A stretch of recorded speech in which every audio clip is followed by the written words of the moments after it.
VBT Productions. The MG mark has been synonymous with motorsport achievement for the past 85 years, and this is our account of competing at the 2012 Le Mans Classic with a 1931 MG M-Type, the original MG Midget. And here she is. As a classic car enthusiast and time-served Le Mans fan, I was delighted when the Le Mans Classic Series first appeared in 2002. Together with the usual VBT crew, we went along to all the events we could, but I often wondered what it would be like to actually compete there. The journey towards seeking the entry started in 2010 when I was again spectating at the Le Mans Classic with the usual VBT suspects. I was following the fortunes of a locally owned Austin 7 Speedy, and their team made me very welcome at the pit garage. I thoroughly enjoyed following the car's progress throughout the 24-hour period, and I returned home buzzing with excitement. A few days later, I was relating my experiences to a fellow MG enthusiast who happened to know of an MG Le Mans M-Type that hadn't turned a wheel for over 20 years. I immediately saw the possibility of turning this opportunity into the reality of a race entry, and it didn't take long for me to make my mind up to acquire the project. Restoration started in late 2010 and continued throughout the whole of 2011. I had no hesitation in asking Phil Cornett to undertake the task. Phil has a wealth of pre-war MG knowledge and was able to steer the project through to completion in March 2012. With the restoration underway, I needed to find a second driver and also upgrade my competition licence for use in France. The search for a second driver didn't prove too difficult, and I was soon joined by Robert Ellis, who also agreed to share the not inconsiderable cost. The need for a race licence upgrade was a great excuse to enjoy some vintage sports car club racing during the 2011 season in my 1935 MG Magnet.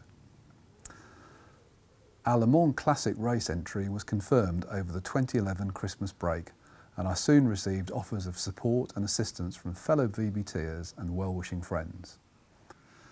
With a dozen or so supporters to accommodate, we found a gîte near La Chartre-sur-Loire, which would become our race team base for the weekend. The car was ready for shakedown testing in early 2012. Regular road miles were interspersed with competitive outings at VSCC's Spring Start at Silverstone and the Brooklands 12-12 Sprint. A few teething problems were dealt with, and for the final fettle we paid a visit to a rolling road where an impressive 45 horsepower was recorded. In the days running up to the off, we did our best to get organised by allocating various duties to the trusty support crew. Team manager was Captain Chris Menham, who wasted no time in handing out tasks for planning, logistics, catering, photography, etc. I was also grateful that Phil Cornett had agreed to come along and spanner for the team. Paula took up her customary role of assistant mechanic whilst also keeping us all in check. As we set off for France, we ran into some miserable weather, which was to set the scene for the weekend ahead. But at least the French rain was a little warmer than in the UK. We arrived at Race HQ on the Wednesday evening, just time for a quick beer and a barbecue before turning in ahead of an early start the next day. Thursday was set aside for signing on, driver briefing, scrutineering and settling into our Plateau 1 paddock, which would become our home for the next few days. The garage was a shared marquee setup, and we were sandwiched between two well-known racing MGs, both with Le Mans racing history. We set up shop and waited apprehensively for the scrutineers to arrive. Although other cars did experience problems, the Midget sailed through and we were issued with the all-important ticket to race. Friday's practice session was our first opportunity to gauge the car's true performance on the Le Mans track.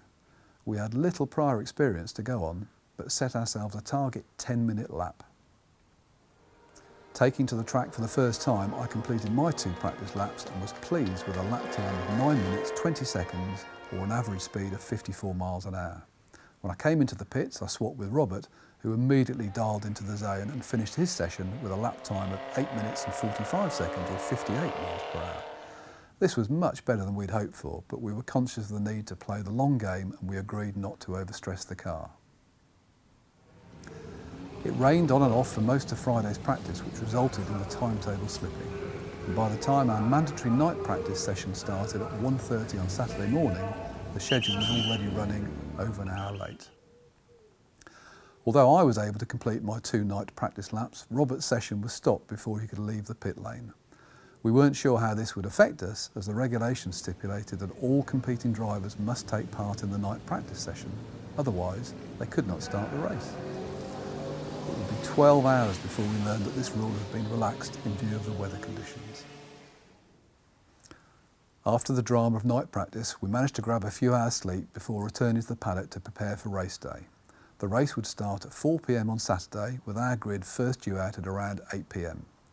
The atmosphere in the paddock throughout the day was electric, and the day flew by with many friends and well-wishers dropping by to offer support. Soon it was time for the first of our 3 race sessions. Each session would be around 45 minutes, including the mandatory driver change. For the start of the race, I decided to take the first slot, which also included the famous Le Mans start. Thankfully, that was just for show, as I managed to set off with the handbrake on and the driver's door swinging open. Once we got around to the Mulsanne straight, the marshals stopped us and reassembled the grid for the race start proper. Of the 68 starters, we had qualified 43rd, not too bad considering the opposition. I will never forget my first competitive laps of the circuit. The sights and sounds of all the exotic machinery were pure theatre. I had one of the best seats in the house, and it was all I could do to concentrate on my own race, which probably accounted for me coming in 1 lap ahead of the plan and taking the pit crew completely by surprise. But with deft teamwork, the driver change was completed on schedule, and Robert set out to post another batch of purple sectors. It was during this session that Robert achieved our best lap time of the race at 8 minutes 29 seconds, averaging 59.9 miles per hour, and also the high speed at 77.1 miles per hour. Little wonder that problems soon started to appear. On returning to the paddock, Robert reported that the brakes had deteriorated to the point of being unnerving, and a quick investigation revealed a broken front wheel bearing and a back axle oil leak, which was successfully lubricating both sets of brake shoes. Whilst Phil got to work on the necessary repairs, Robert and I agreed to treat the car with a bit more respect in order to try and finish with the car in one piece. Well, it sounded good anyway. The second outing was the night session, and by now the weather had deteriorated to the point where we wondered if the race might be stopped. In the event, the organisers decided to continue the race, but behind a pace car.